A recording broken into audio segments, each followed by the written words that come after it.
Lake City. There are the standings after the compulsory dance and original set pattern dance portions have been completed. The free dance upcoming is worth 50% of the total score. Susie Wynne and Joe Druar lead.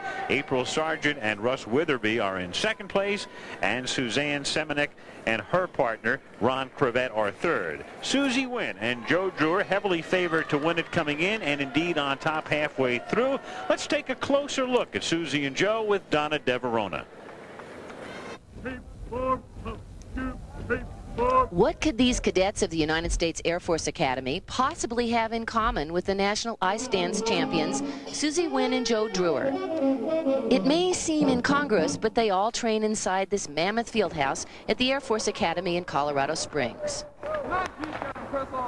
This one building holds a rink, a basketball arena, and a practice area the size of a football field.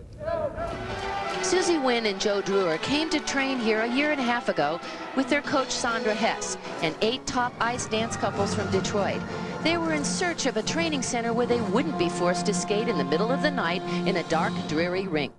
I feel like I died and went to heaven. When I walked in, I said, no.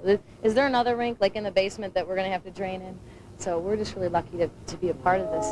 The biggest benefit is that there are no more wasted hours on the road because everything they need is here under one roof. Ballet, weight training, and a rigorous strength and conditioning program which ice dancers aren't used to.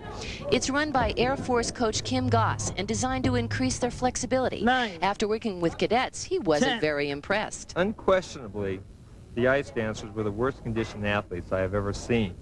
But we developed a program for them, and they've improved quite a bit in terms of strength and speed and stamina.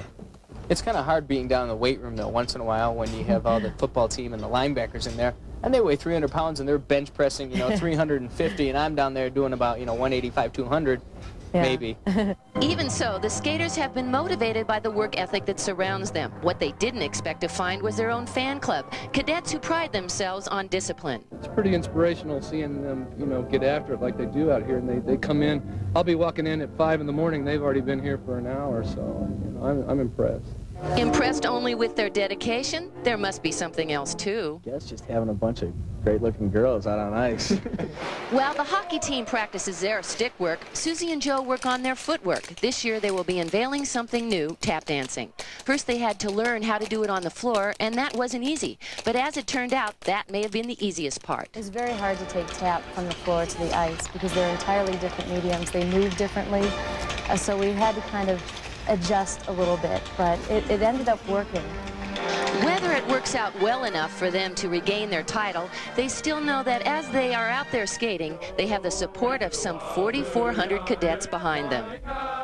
In the sun, here they come, doing the beat our thunder.